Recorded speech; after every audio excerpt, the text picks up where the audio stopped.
Good evening. Please be seated and remember to switch off your phones or put them on silent. Thank you very much.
At this point in time, could we invite the International President of Theosophical Society, Mr. Tim Boyd, and Venerable Orlando Ananda to take their places on stage, please. Thank you.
Dear President, Madam Lily, other dignitaries of the Theosophical Society, friends, brothers, and sisters. For the today's public lecture by the International President, I was asked to give a short introduction, so here it is. Although most of you already, most of it, but it's never, it won't hurt to hear it again, I suppose. Mr. Tim Boyd has been serving as International President of the Theosophical Society, Adyar, since April 2014.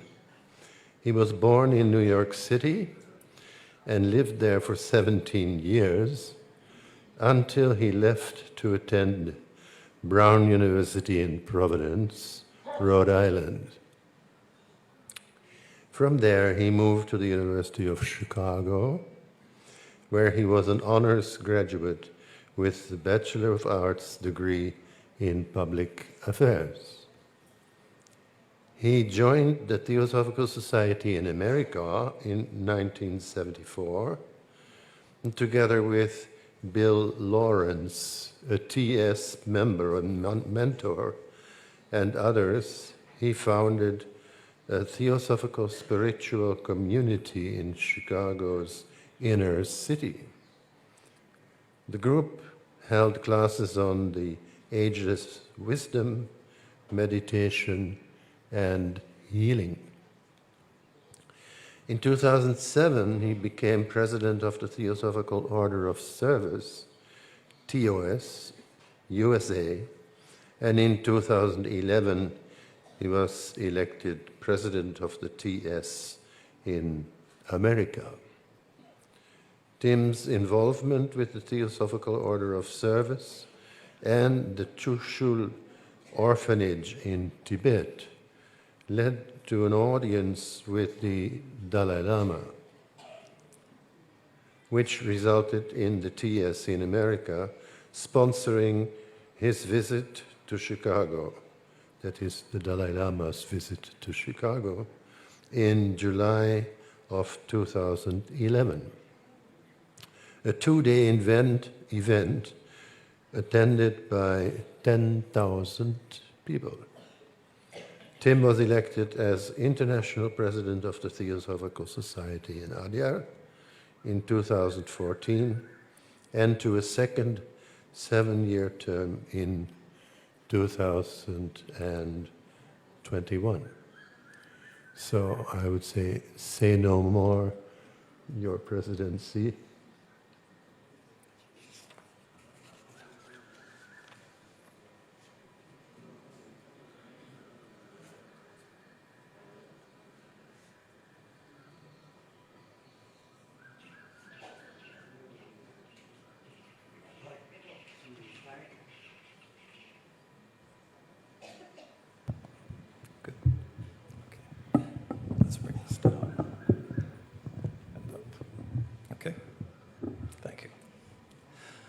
I'd like to thank the Venerable Olanda for the introduction, mainly for his presence up here with me on the stage. And I'd also like to thank all of you for taking the time to come to this closing event of what has been an exceptional convention, the 149th. So at this point, I have the privilege, I guess, to try and put a ribbon on what has already been gifted to us over the period of these last few days. It's my hope that during the time that I'm speaking with you, that you will not be hearing anything new, which is to say nothing that you do not already know. I very often think that the purpose of these get-togethers and of these talks is to remind us, to help us to remember things that perhaps are a little bit hidden, perhaps a little forgotten. Not that we don't know, but sometimes it's good to hear it come out and be said by another. Today I wanted to talk about, the topic was to be spirituality and the practical world. And I think for all intents and purposes, I'll stick to that. If we're going to be talking, probably it's often good to establish a common vocabulary, we could say. I think very often we talk and we say things and we use words assuming that they mean the same thing to all of us. They're common words. Spirituality is not something that's unknown to us. The world is not something that is unknown to us, but probably it doesn't hurt if we give it a little bit more fine definition. So for me, if we're going to be talking about spirit, necessarily spirituality applies to that, but some questions might be well to ask ourselves and perhaps attempt an answer. What, if we're talking about spirit, if we're framing it in words, what is it? What is spirit? It's a word we use frequently, and we use it with certain meanings in our minds, but can we really say what it is? When we look to the theosophical teachings, one of the things that comes across is that spirit is a very big word. In H.P.B's writings, when she spoke about the absolute, it's something that when we think of the absolute, often we tie this kind of spirit concept to it. But the absolute, from her point of view, is something that has no possible description. It has no words that can contain it, no words that can define it. It's nameless. It is not active, neither is it inactive. It's not being. I think it is expressed more as beingness, which is the potential for that state of being which comes out of it. But the absolute is not technically what we're talking about when we speak about spirit. Spirit and matter both are linked aspects of the absolute. And so when we talk about spirit, there's only really so much that we can say. There's not a lot that we know. We think that we know a lot. Spirit and matter are, linked together. But if we really go into it, what do we know about either one? Start with matter, the material world. It is, for probably the last 400 years, since the type of science that has become predominant in the world today had its beginnings, we have studied the material world meticulously. Every process, every phenomenon that could be pointed to, that could be named, has been studied, has been tested, has been experimented with, and theories and explanations and descriptions abound.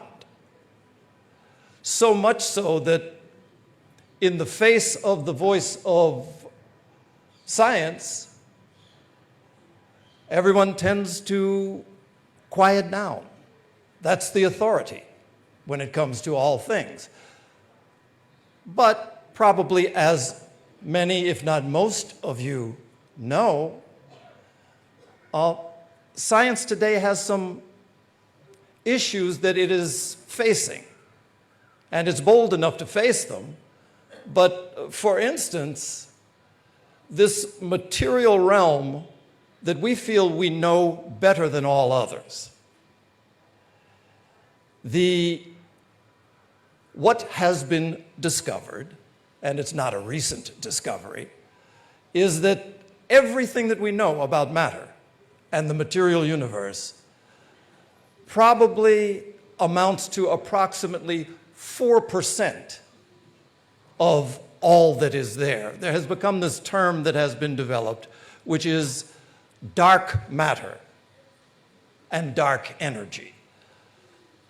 Just the simple idea behind that is that when scientists look at the way that galaxies behave, it's apparent that they behave in a way where there has to be more matter than is visible in order for these galaxies to be the force of gravity to hold them together in the ways that it does. There has to be.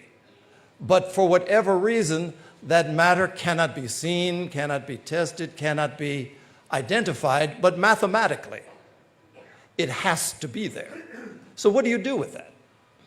When you realize that the bulk of what is described as the real world is completely invisible and unknown. I very much like the solution that they came up with. Also, when they look at the way that the universe is expanding, again, it's something that, given the laws that we are familiar with and that we're trained on in school, it can't be happening this way with the energy and with the matter that is known to be in existence. And so what they have found is that the rate of expansion of the universe can only be justified if, in fact, there is energy that is being applied to defy our normal concepts about gravitation. And so they call that dark energy. And so between dark energy and dark matter, 96% of all that there is in this universe, of all that it is that we see, all that we smell, all that we hear, all that we know,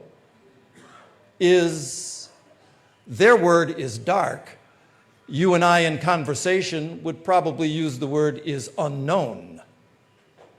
And so, as I say, I like the solutions because one of the ways that it has been done is, in order to retain the existing paradigm about what reality is, they are able to calculate the percentage of energy and matter required for this to happen. So you have a hard and fast number about 96% of it is dark. Basically, 96% of our reality is unknown.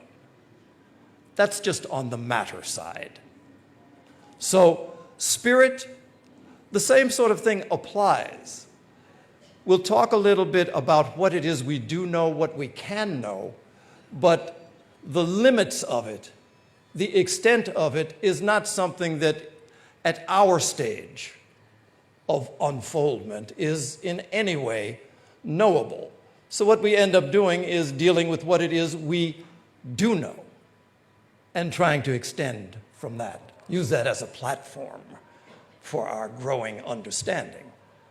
So spirit, we may not be able to put our finger on what that is, but spirituality, well, that's another thing. Annie Besant gave a very concise definition of spirituality. She said that spirituality is the realization of unity.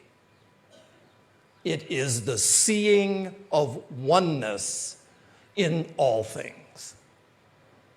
That's something that we can work with. That basically spirituality is an approach to spirit that presents us with a sense of unity, of oneness. And it works in a couple of different ways. You know, when we talk about spirituality, it's something that this seeing of the oneness in all things places certain demands on someone who sees in that manner. You know, all of us hope and we strive, and from time to time, we realize this sort of seeing. And it's something that unfolds basically in two ways. It's something that it unfolds unconsciously.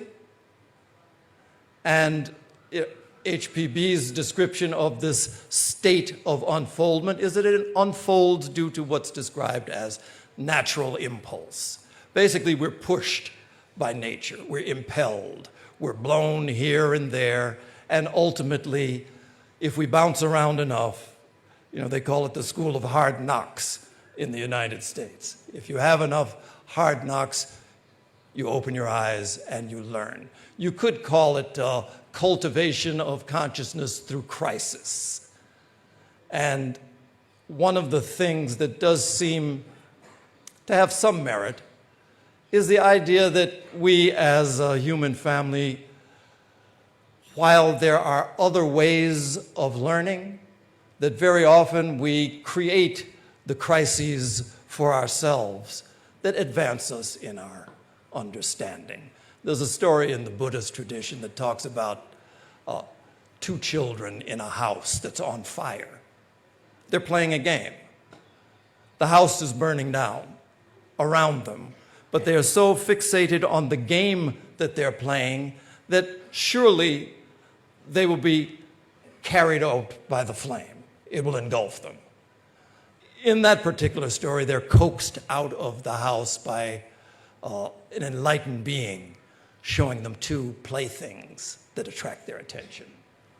But when I think about the conditions that we are facing in the world, during the time that our governor was here with us speaking, he made a point of it to enumerate a lot of the things that we know are facing us as a human family. The fires that are active in the house. As members of this body, as people of consciousness, we may look at it in a different way. But when you really look at it in terms of what's happening in the world today, we have all of the things with the climate change. We have fires burning where there never were. We have deserts growing. You know the list. And yet and still, when you look at what might be the response as a humanity, at this point, it's something that might be described as we're pouring more fuel on the flame and looking for some sort of technological solutions to the fires that we are feeding. That's one way that we learn. That's one way that we become aware of spirit, through the negative approach, the opposite approach. And then also we can become aware of it consciously. That consciously we can create the conditions that move us toward a deeper understanding. HPB's words, it's accomplished through self-induced and self-devised efforts. And this is what moves us toward this recognition of oneness. The idea that we commit to a path, that we commit to a practice, and that that's something that has its effects. In the world of theosophical thinking, there's a lot of things that we take for granted as true. In many ways, because they are true. I mean, such a thing as consciousness and the primacy of consciousness is something that we take as a given. That's not something that is the same for the scientific community. In fact, in the community of science, there is this thing that is described as the hard problem. That hard problem is consciousness. It is not explainable in the terms of science, because how do you explain? They can point to the synapses in the brain that register pain. They can point to the synapses that register pleasure. They can point to the chemical and electrical reactions and show what's happening. But the idea that we feel pain, the idea that we feel joy, the idea that it is possible to connect with others in ways that are not biological, not chemical. That consciousness has its involvement is undeniable.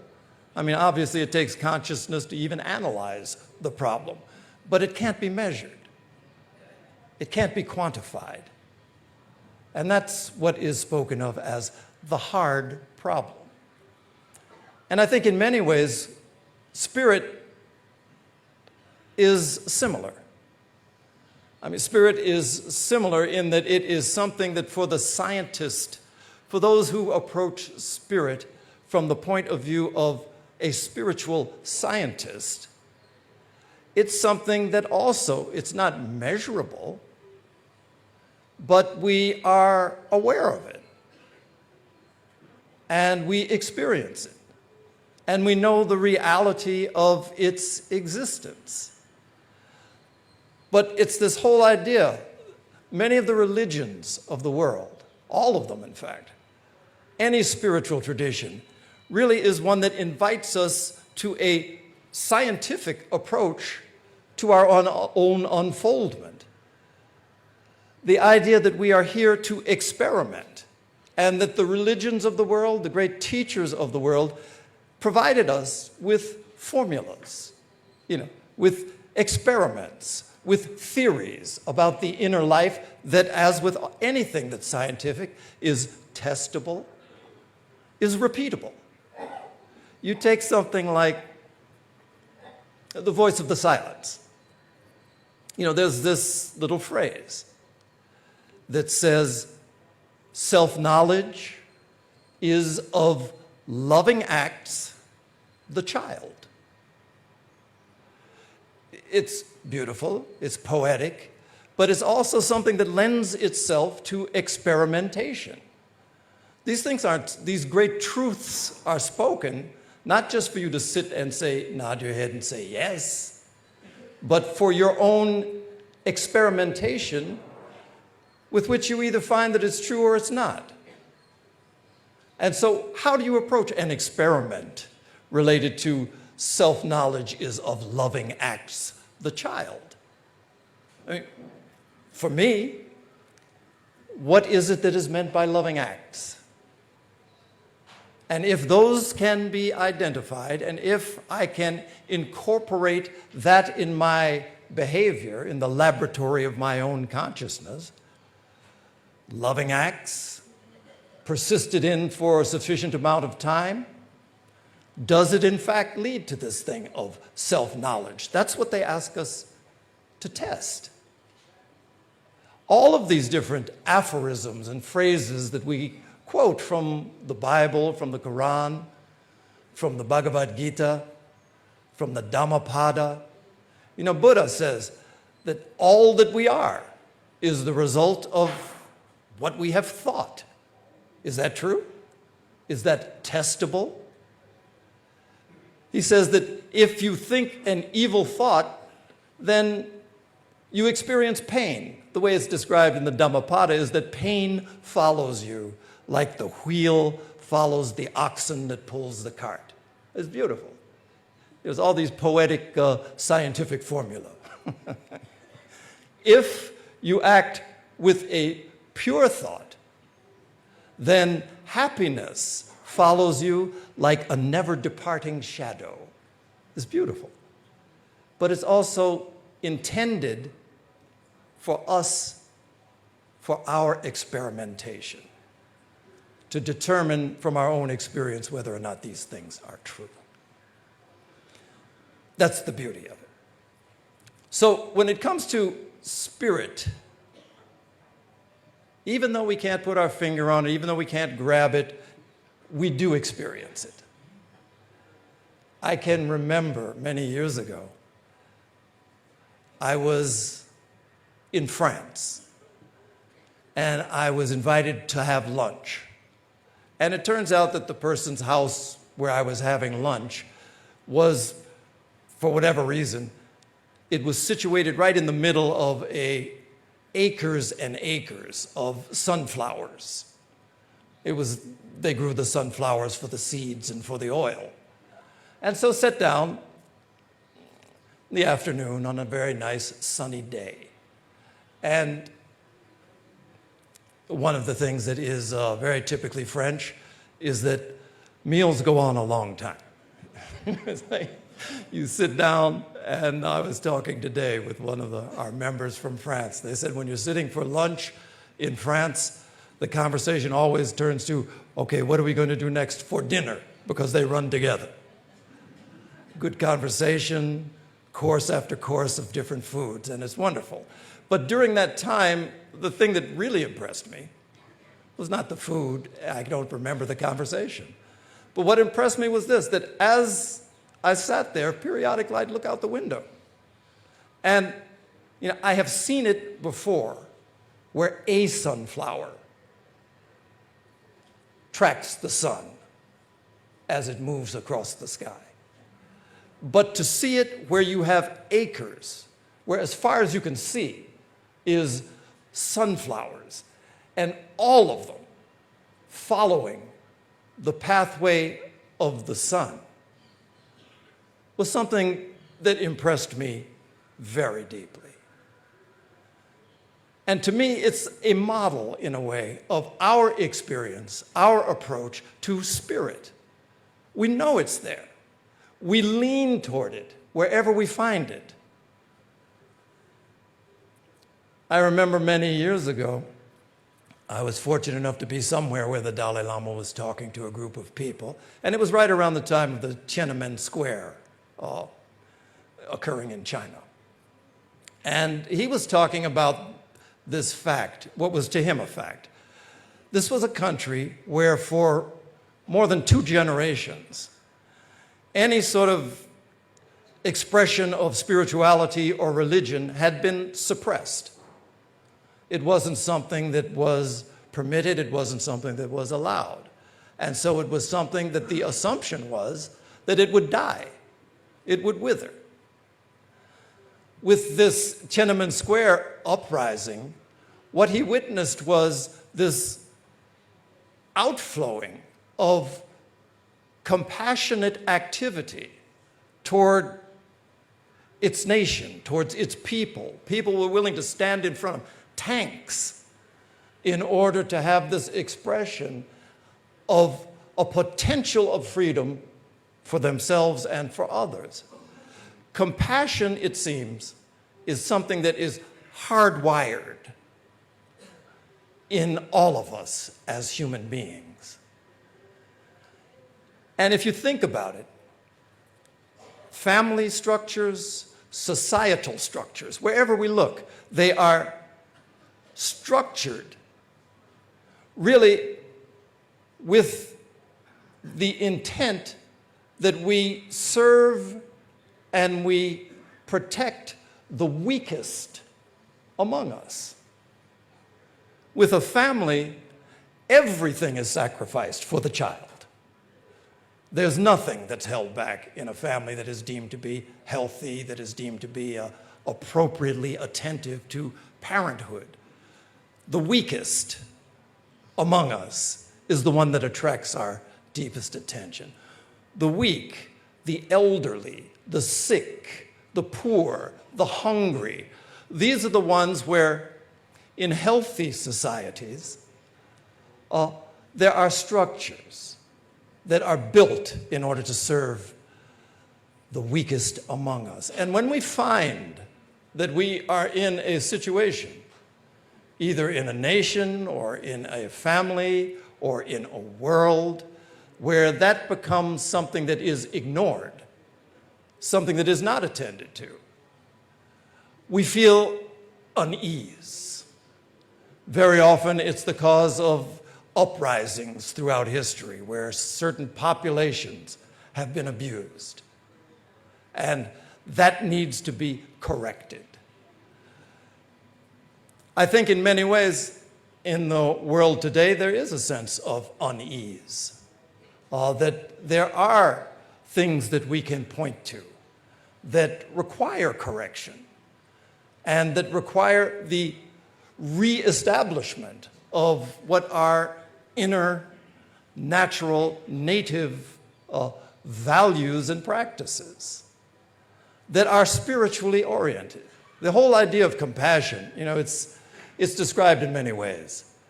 In Buddhist practice, compassion is thought of as the desire to relieve the suffering of other sentient beings. But I think it's more than that. I mean, probably some of you have heard me say this before, that if you look at what is happening when we find ourselves engaged in some compassionate activity, the general, for everyone, there is this natural sort of sense of the importance of me. In many ways, it all begins here, it flows from here, and a lot of times we don't focus beyond that. But again, let someone become a parent, let someone become a spouse, and that circle of concern extends. And it extends to one. It extends to two, where you have patriots, great people willing to sacrifice their own lives for their country. It extends to a nation. You have people like Mahatma Gandhi, who in India, Mahatma Gandhi was a lawyer. And, in the United States and other places, sometimes lawyers don't have the best reputation. But he started as a lawyer. And then he traveled to South Africa, and he became involved in the movement there. Might have been described as a civil rights movement. He traveled from that, his awareness extended. First, it was in South Africa, where he was looking to alleviate the suffering of my people, the people that were there, the oppressed Indian population, oppressed by the same sort of divided apartheid system that was in place at the time. And those sentiments expanded. Ultimately, it expanded to the point where he came back to India. He had to learn about India. He had been gone for so long. But he came here, and those sentiments expanded again to embrace a larger people. And then when you think about the ones that we point to as really the great ones, the messiahs, the avatars, those sort of people, their compassion is something that is absolutely without limits. Nationhood, gender, none of these things. Religion, they're not ignored. To that consciousness, they're unreal. And so this process of compassion speaks to this same thing that Besant was talking about, spirituality. It is the seeing of the oneness of all things. It is the expansion of limits that we accepted for ourselves to embrace all people when compassion is extreme, when it reaches its extremes of that sort. So that's what goes on with that. But how do we know? What is our experience of compassion? Of spirit. And I think we know it most keenly from what we might even call the symptoms of spirituality. The signs that we see. When we talk about peace, when we talk about joy, happiness, when we talk about or experience healing. These are the things that to us are signposts of something much deeper. And those are the things that we lean toward. So, a question we might ask, if any of this that I'm saying is true, if it has merit, then why is it that in a general sense, we tend to remain so unaware of its presence, of its activity? Why? And that's a question that I think has been a motivation throughout the ages for all of the avatars, the messiahs, the prophets, the saints, the seers, the messengers who have come to try to do something to heal us from our ongoing blindness to who we really are, to what we even recognize as our deepest potential. They come here and they attempt to do that. And whether you're talking about Jesus, Buddha, J. Krishnamurti, Muhammad, Shankara, I mean, the list is long of those people who have come and have tried. And, you could say, at least it wouldn't be unfair to ask the question, that if, in fact, they were here to open our eyes, what was the effect of their coming? And, you could look at it. Before the Buddha came, before he lived, what was the condition of humanity? After he came, after he gave his messages, after he lived his life, then what was the condition of humanity? Certainly there were many people who experienced enlightenments, who experienced the descent of this deep sense of compassion. But did wars stop? Was starvation ended? Was the imbalance of economic differences, was that altered? To some people, the thought would be, well, that would be some sort of demonstration that somehow they failed. They tried, but they failed. I wouldn't agree with that. I would go more with the idea that's expressed in the Mahachohan's letter. And it's something that we all witness as a fact, that no prophet, no saint, no seer has ever achieved full success during their lifetime. That they planted seeds, that they started movements that would add to the possibility for enlightenment and unfoldment, but the ultimate success is something that is a very long-range project. But one of the things that does occur is that they attract the attention of people like us, normal people, but people to whom this idea that there is such a thing as spirit has some reality. People who have some experience, even if momentary, of being elevated, of having spiritual moments that speak to the possibility for that to be the inheritance of humanity. And for many people, that's something that's worth dedicating a life. Even though, you know that by the time you're gone, little will have changed, but much will have changed. The other day, I was talking with a group of people, and the point was made that, what are we going to be able to do in a lifetime? And perhaps, much like others that have come before, the example that I gave is if I'm going to be walking to the back of this stadium, back of this hall, if I start walking in that direction, if when I'm standing here, I change my course by an inch, by the time I get to the back of the hall here, instead of reaching that point, I'll be someplace way over here.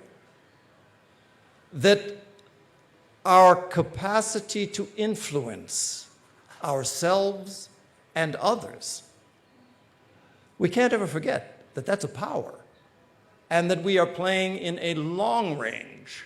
We are part of a long range plan of action, a long range, you could say game, except game probably doesn't do it justice. So this is this process that we make an effort to awaken. We make an effort to connect with spirit in order that in some way this world in which we live, this practical world, can be influenced. There are a couple of ways there's something that most of us think of, and it's described in various ways, but when we think about a spiritual path, for instance, that there is a direction that we are walking in. Krishnamurti talked about truth being a pathless land, but the idea that on our way to truth, we do follow a path. And according to Blavatsky, it's a path that is steep and thorny, that leads to this, this experience of truth. And it takes place in 3 distinct phases, according to me. It seems that there is this idea that at some point, while once we were asleep, at a certain point, we wake up. You know, the story, the Bible story about the prodigal son is the example.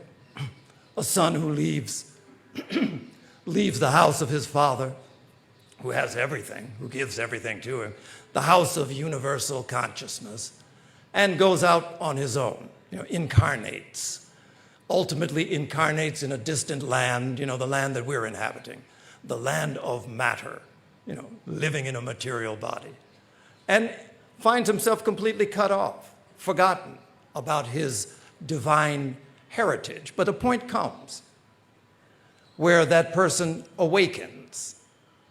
And in terms of this spiritual life, and in terms of this theosophical practice, that's the all-important moment for us, the point where we wake up and remember that there are other possibilities, much greater than the ones we are embracing at the moment.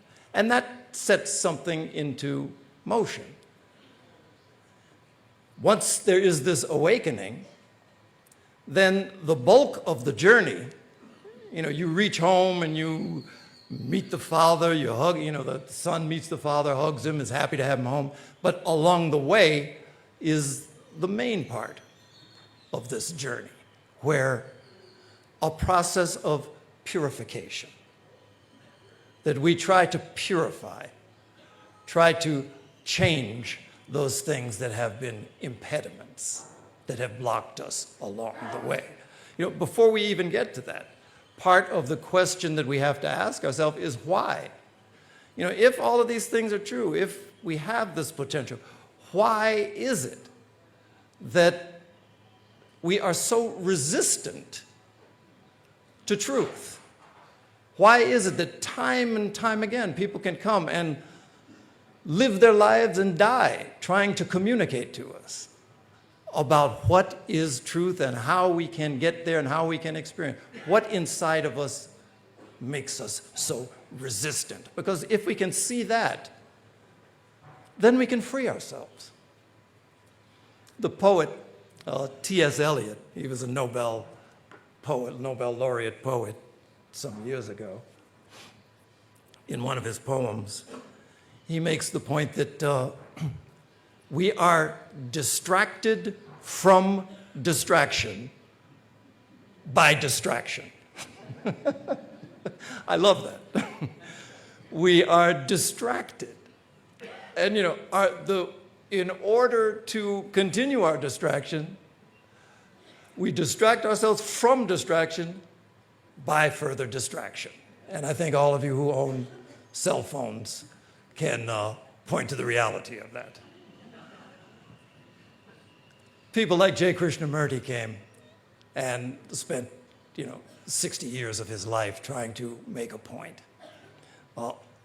Trying to point to this cause of this tendency toward distraction.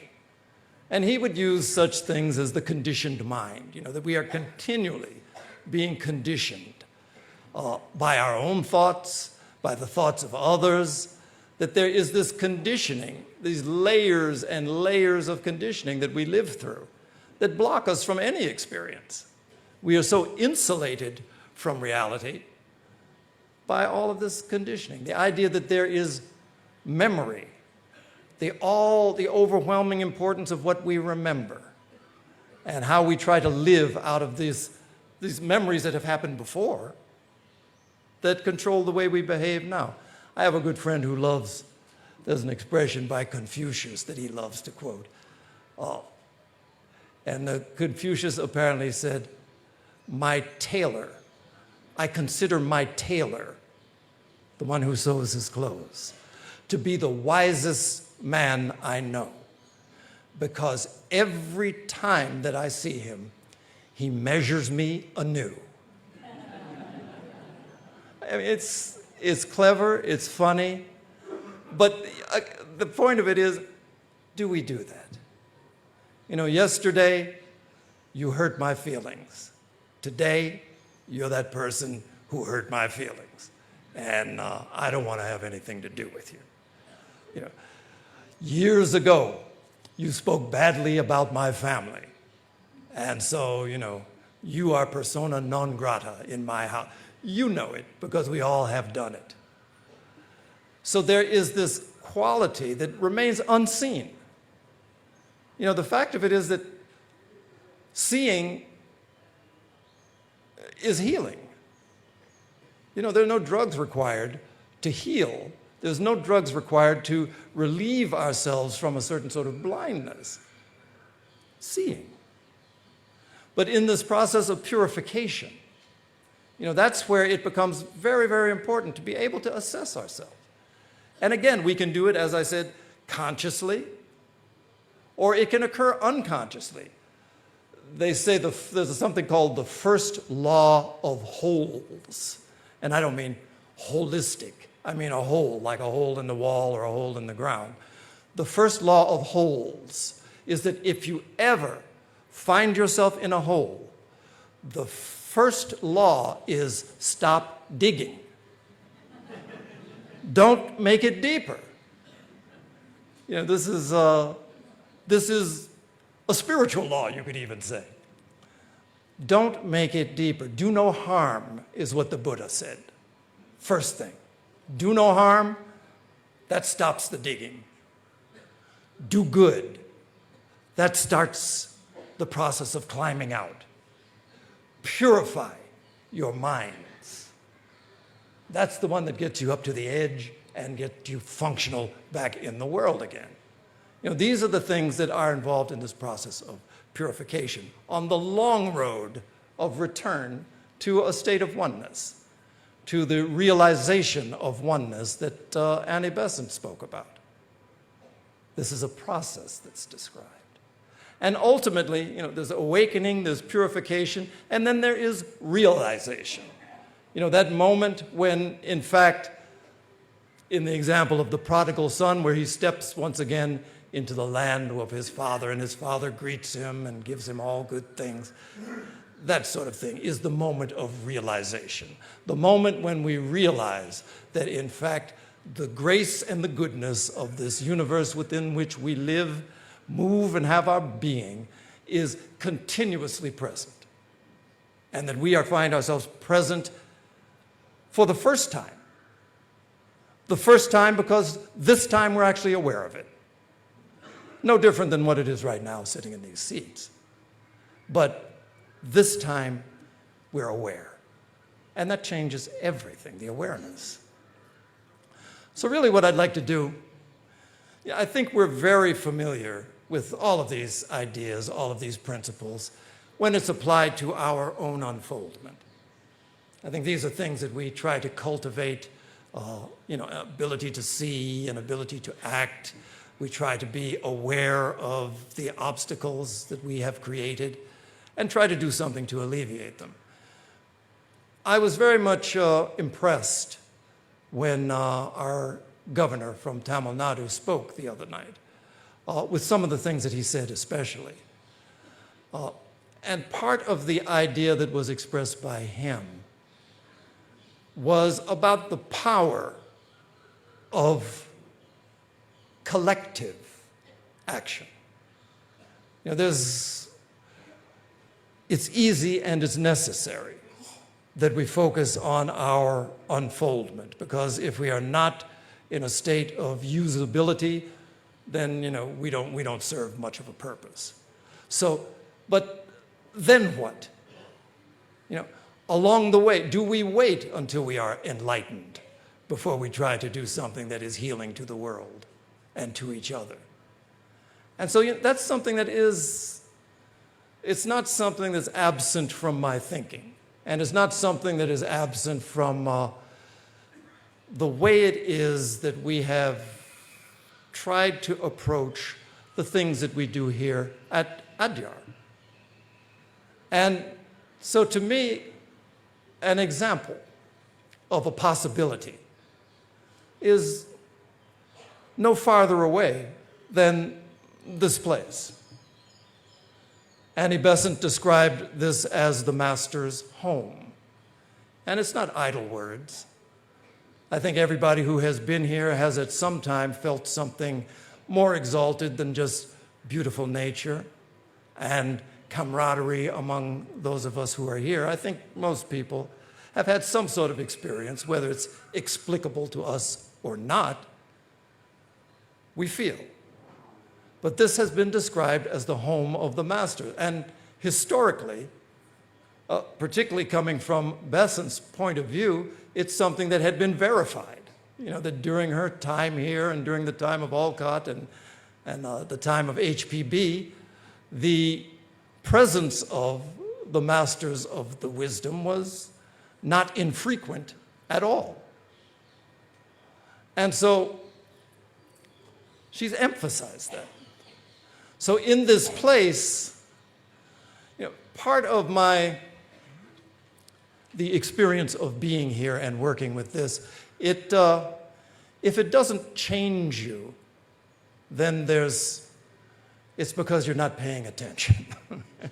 And I think with everybody who connects here in a deep way, it has a changing effect. And what I'd like to describe is this.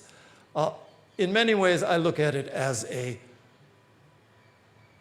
virtuous cycle. I mean, we all have heard the term a vicious cycle, you know, where the guy comes home angry from work, he kicks the cat runs through the house, knocks over the fire lamp, the house burns down, you know, he gets angrier. Vicious cycle. But there is, in fact, this thing that can be described as a virtuous cycle, where one thing feeds the growth and the expansion, the magnification of another. And that's what I see here. And so even in terms of this awakening, purification, realization model, I find that here, and we're talking really about my time, the experience that I have witnessed. And you know, arriving here at Adyar, for me, was a moment of awakening. And in many ways, it was an awakening almost like you wake up in the morning, that somehow you open your eyes. A little while before that, you were in some sort of dream or doing something, but now you open your eyes and you realize you're in this physical body, and that now it's time, it has to get out of bed and start doing whatever it is that it does. I found myself here. And the physical body of this place was in decline. Structures. And, you know, one of the things that any of us who should recognize, I think I have enough gray hair to be able to speak to this, that as time goes on, it seems that there is this process of potential decay and decline, which if you don't do something to alter or interrupt that process, it takes over. And so you find yourself with that. And one of the main signals of that is the slowing down of your energies. And so here, for a period, it was like awakening and looking around and then trying to figure what it is that is a next step. And the obvious thing, you know, when we talk about this awakening and then purification, the most obvious thing that you could point to, and something that we could actually do something with, was the structures we have 100 and some odd buildings on this land, and every one of them was in need. Those are obvious things, and those are things that we could approach. But we started with that, the most obvious. And that posed certain difficulties. But as we were able to get that moving, along with it came certain inner changes, you could say. These are outer things that you're doing, but they have inner effects. And so along with it came a recognition of the beauty that had been hidden. Our goal in any of this kind of purification activity is not to give life or to bring life. Life is there in whatever it is, whether it's with a person or whether it's with a building. It is alive. The goal is to reveal it, to remove that which obscures it from view. I think about our art conservation. I'm almost describing the art conservation process, meticulously removing that which hides the beauty. And then when it's fully seen, the effect on us, those of us who have had the privilege of working here at Adyar, was that there was a certain sense of appreciation, recognition of beauty, empowerment, that if we can do this, we can do other things as well. And that had its effect. Out of that, we started to discover people who could further this process. And these people generally were people who were right here all the time. But conditions had to be created in order to make it possible for them to give what was within them. Oftentimes, they didn't even know how much they had within them. But out of that, people were discovered in this matter. Out of that, the people who became active found that within themselves, with these new opportunities that were open to them, that their own sense of vision expanded. Their potentials that they might not have even known about for management, for efficiency, for seeing a bigger picture, for collaborative work, which has been the emphasis of all of this. No one can do anything with a place like Adyar. No one can do anything by themselves. And so the whole point has been to develop a collaborative point of view, bit by bit by bit. That collaborative point of view continues to grow. As we find our ways to serve, then wider avenues of service have opened themselves up. Now we look around and it's like, whereas before we were struggling to have the 4 primary holidays of the Theosophical Society celebrated and attended, now we have a library that is on the cutting edge of the 21st century. I should tell you, when I first came here, I said it as a joke, but I also said it seriously, that if during my time here as serving as president, I could bring the Theosophical Society here in Adyar into the 20th century, I would be very happy. We're talking about all of this happened already in the 21st century. So if we could get to the 20th century, I would be happy. Now, I find that here at Adyar, we're pushing to be on the cusp of the 22nd century. We're going to leave all of you all behind. Because this is the way that things are now developing, that inner potentials arise as conditions are created. Our whole job is not to make anything happen. It's to create an environment that removes obstacles. There's that expression in the Idol of the White Lotus, the soul of man and woman is immortal, and its future is the future of a thing whose growth and splendor has no limit. So our role is to remove obstacles that limit. And with that, you also find that there is this arising sense of guidance in all that we do. It's something that you notice, you become aware of. And it almost gets to the point that you expect it. How and when, you may not know, but you know it will. And over time after time, when certain crises have arisen, always there was the appearance of something or someone to change it. A lot of talk goes on in the theosophical circles about the masters, and we should. There was a time when a lot of the expression got to be just too much. A letter was written, one of the Mahatma letters was written to Annie Besant saying that this whole outcry about the master has to be stopped because it was distracting and it was inaccurate and people were tending toward glamour. You know, everyone was contacting the master to aid them and to uplift them and to initiate them. It was what he was speaking against. And so for the longest time, that kind of conversation in many quarters was suppressed. Not that the masters were suppressed, but from time to time, I do, as I travel, I get questions about the masters. One of those questions, where are they? How long has it been since anyone got a letter? We had a good friend in the United States, Nancy, and all of us from the U.S., Robert Bonnell. In addition to being a very prominent theosophist, he was a stand-up comic.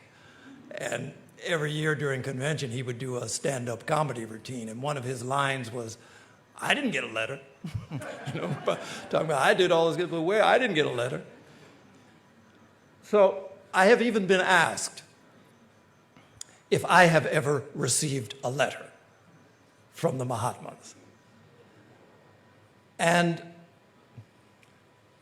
I wouldn't answer it in this way because in today's technological world, it would be certain to be taken out of context. But here we go.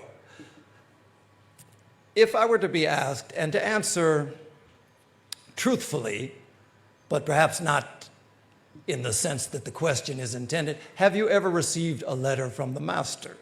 My answer would be many. But none of them were written on paper. So it's not something that can go into an archives.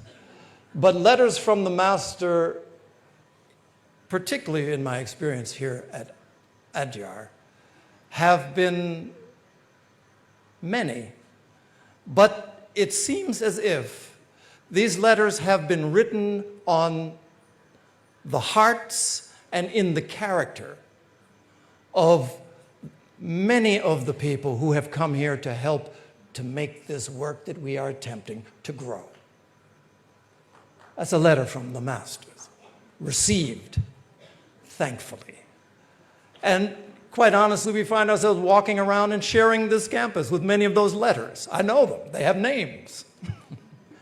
And so this is something that becomes, in many ways, the norm. The masters, we want to call on them. We want their help. We want their assistance in our personal issues. But in order to use their energies effectively, they need to have groups, bodies that have the potential to reach people more widely with their service. With the Theosophical Society, that was its intent from the beginning. And that's its intent at this point, that level of connection.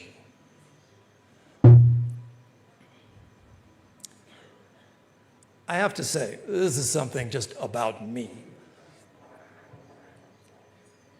By nature, I think I wouldn't be wrong in describing myself as an optimist.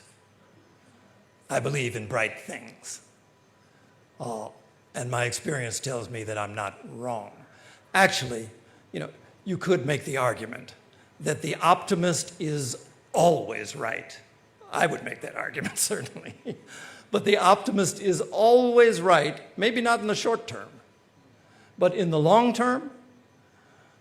Yeah, there is this expression that the arc of the moral universe bends toward justice, but it also bends toward harmony. It bends toward peace. It bends toward enlightenment. It bends toward compassion. That's the arc of this universe. Where we find ourselves in that arc at any given moment that's the conditions we have to contend with. But optimistically speaking, that's the future that awaits us. And for each of us, if we're lucky, the fact is that all of us are here for a very brief time. We get a bunch of chances at it, but it's brief. And it would make sense for us to try as early as possible to think in terms of the most effective ways to utilize this time. You put that thought into it, and then you find yourself moving along that line. I could feel that I might be able to delay doing good for a little bit longer because I come from a family of people who live a long time. 100 years old isn't uncommon in my family. So I can wait to be kind. But no, we have a brief time. And during that brief time, as has happened with us, we find ourselves sitting in a situation, we find ourselves receiving the wisdom of the ages that others lived and died to make available to us. I have no doubt that it's a likelihood, given the patterns of human behavior that seem so intractable at the moment, that there will be dark times, there always have been, but that all of us have the capacity to go through those and to bring others through whole, unfragmented. Once we learn to work together, not just in isolation. This whole idea of collective responsibility, when you have a group such as the Theosophical Society that adheres to certain principles, especially when things get a little bit rocky, that's when those things need to come to the fore. There was a poet, I think it was William Blake, who made the statement that all that is now real was once imagined. Everything that's real now is a product of some group imagination, some individual imagination, but it's the product of what our capacity to imagine and to act on behalf of that imagination. I believe in that.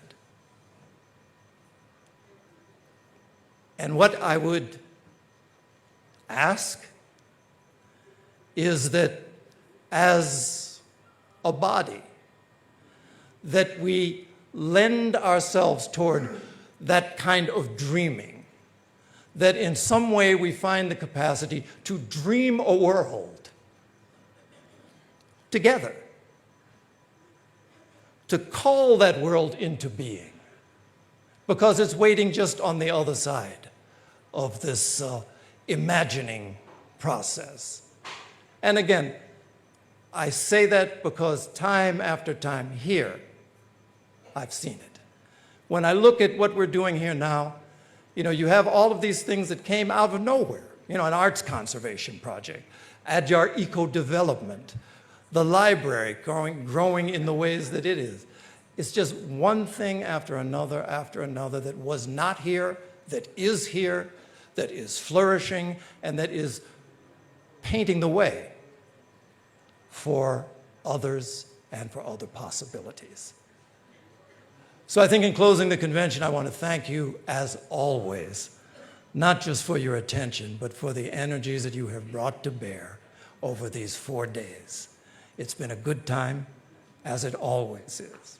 I always seem to notice when we start off, there's this sense of things not yet coming together. It comes, And as it ends, at least for me, I find myself, I will be sitting down with a sense of a renewed hope and a renewed sense of wholeness because of what we've done together. So as always, thank you all. Thank you, thank you, thank you.